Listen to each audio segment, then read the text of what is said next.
Assalamualaikum warahmatullahi wabarakatuh.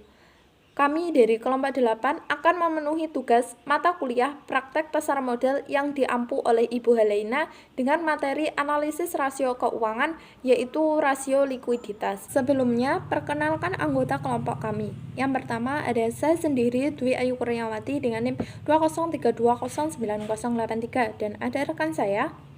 Saya Cintia Mutika Putri, NIM 203209060. Dan saya Yuni Devi Irawati dengan NIM 203209111. Materi yang akan kita bahas yaitu 1. Pengertian rasio likuiditas, 2. Manfaat rasio likuiditas, 3. Jenis-jenis rasio likuiditas, 4. Contoh analisis rasio likuiditas. Pengertian rasio likuiditas. Rasio likuiditas adalah rasio yang menunjukkan kemampuan perusahaan dalam memenuhi kewajiban atau membayar utang jangka pendeknya. Rasio ini dapat mengukur seberapa likuidnya suatu perusahaan. Suatu perusahaan bisa dikatakan likuid apabila perusahaan mampu memenuhi kewajiban jangka pendeknya. Sedangkan suatu perusahaan bisa dikatakan tidak likuid apabila perusahaan tidak mampu memenuhi kewajiban jangka pendeknya. Pembahasan kedua adalah mengenai manfaat rasio likuiditas. Ada beberapa manfaat dari rasio likuiditas bagi perusahaan. Di antaranya adalah sebagai berikut. Yang pertama, untuk membantu mendapatkan gambaran mengenai posisi likuiditas perusahaan. Yang kedua, untuk menunjukkan bagaimana kekayaan aset perusahaan pada saat ini.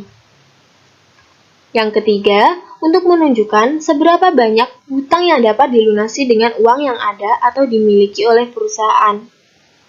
Yang keempat, untuk menunjukkan seberapa cepat perusahaan tersebut bisa melunasi kewajiban atau hutangnya.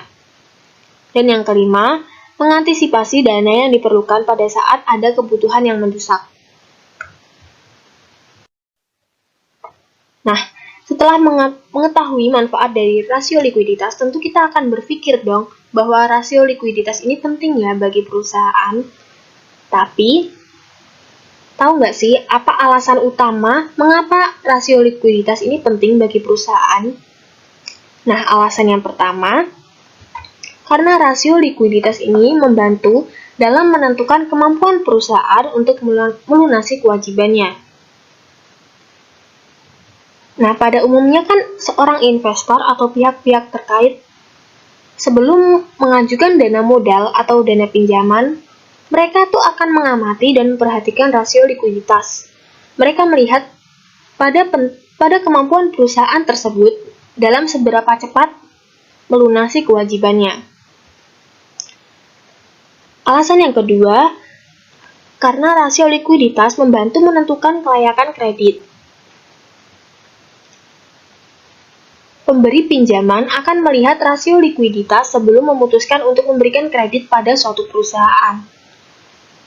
Hal ini juga berhubungan pada diperpanjang atau tidaknya kredit yang akan diberikan kepada suatu perusahaan.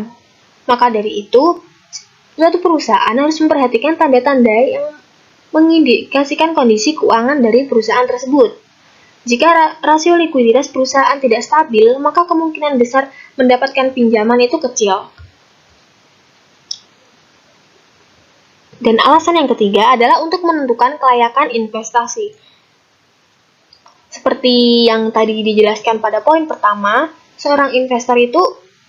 bagi seorang investor, rasio likuiditas itu adalah suatu tolak ukur untuk melihat kondisi finansial perusahaan. Apakah finansialnya sehat dan layak diterima investasi atau tidak. Sebab hal ini nanti kan berkaitan dengan kemampuan perusahaan dalam melunasi kewajiban ya, seperti pada poin pertama. Jika angka rasio likuiditas perusahaan itu rendah, maka kemungkinan besar investor akan mendapatkan red flag. Namun bukan berarti jika angka rasio likuiditas perusahaan itu tinggi mengartikan kondisi finansial dengan baik. Investor juga perlu untuk menanyakan alasan di balik tingginya angka rasio likuiditas tersebut. Nah, pembahasan yang ketiga adalah mengenai jenis-jenis rasio likuiditas.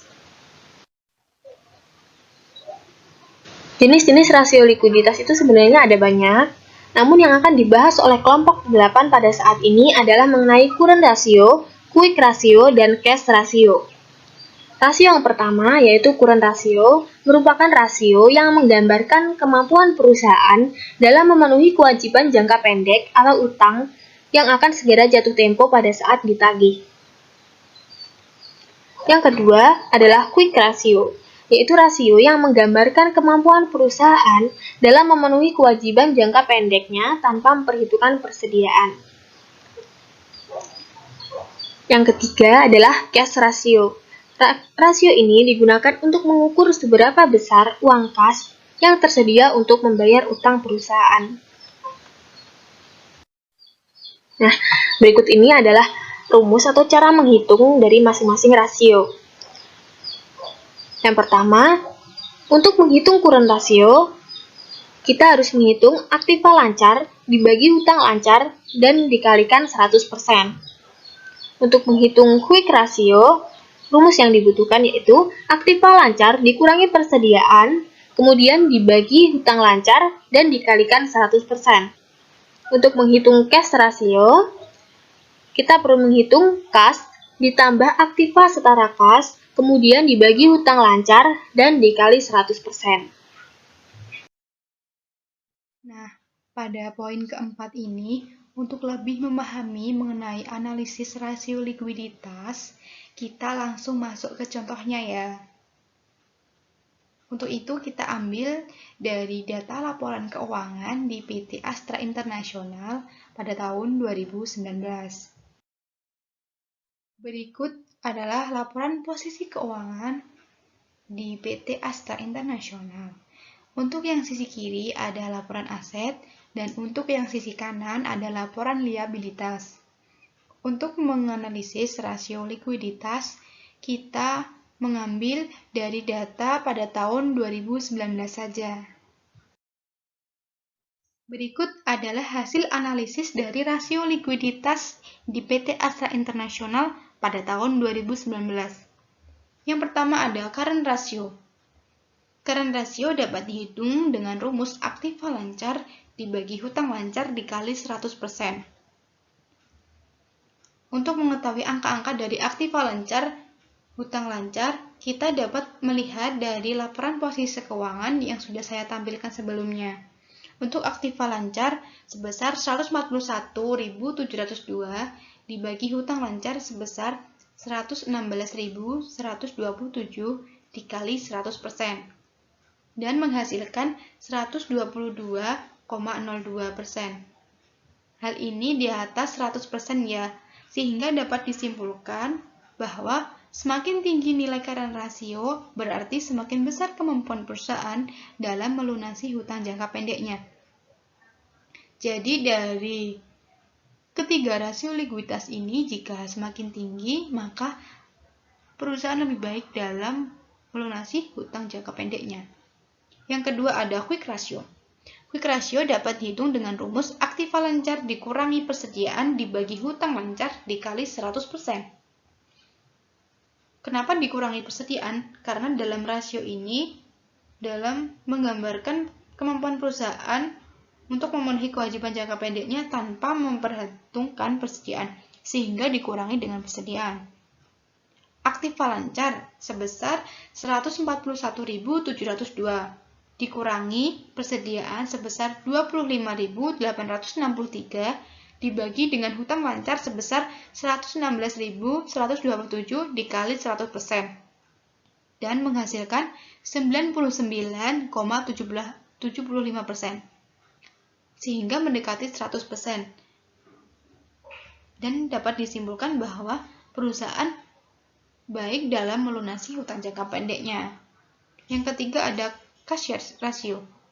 Cash ratio dapat dihitung dengan rumus kas ditambah aktiva setara kas dibagi hutang lancar dikali 100%.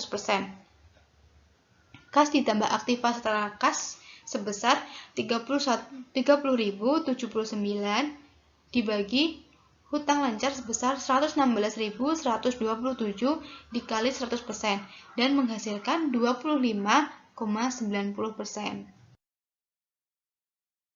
Nah, Mungkin sekian pembahasan tentang rasio likuiditas yang dapat kami sampaikan. Di sini, saya dan rekan-rekan saya masih belajar ya, dan kita sama-sama belajar.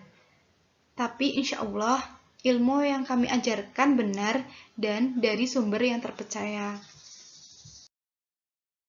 Jika ada yang ditanyakan, boleh komen di bawah ya.